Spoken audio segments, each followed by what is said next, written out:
All right, I lied. Before you start reading, there are a couple things I want to go over with you, especially now that you actually have the book in your hand. A couple of the themes that we've already talked about are the American dream and the hollow upper class lifestyle that is all this facade. Other things that I want you to pay attention to as you dive in that are a little bit more specific. Weather often reflects the mood of the characters, so just kind of keep an eye on that. That'll give you an idea of what they're really thinking on the inside is the weather, and how it's reacting with them. A couple of the symbols that you want to keep an eye out for. These are things that when they're around, you should just be aware of it and know that the author is trying to suggest something to you. One of the symbols is a green light.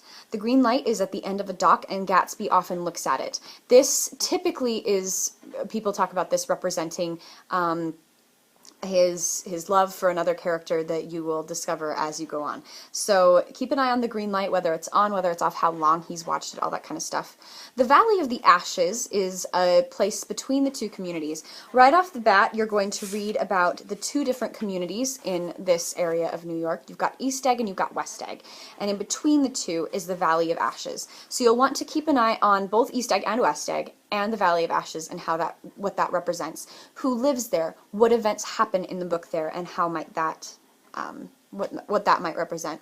The other thing you're going to look at very early on in the book as well is a billboard of an eye doctor. He's known as T.J. Eckelberg. His eyes can represent a lot of different things. Nick, who is the narrator, talks a lot about how they seem to follow people, so it can represent just kind of an idea of deity or God watching over people, lots of things like that. So keep an eye on the billboard as well. Let's see, there was one other thing that I wanted to talk with you about, and I can't remember what it was. Oh, yes, Nick. Nick is the narrator.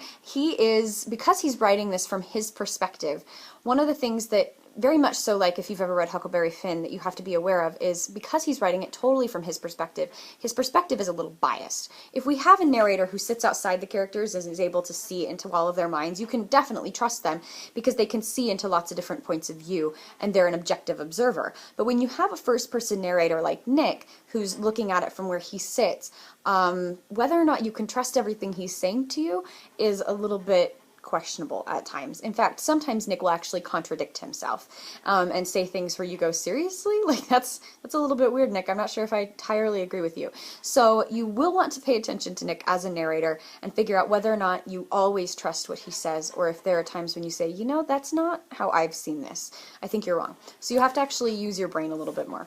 All right, now you can read chapter 1.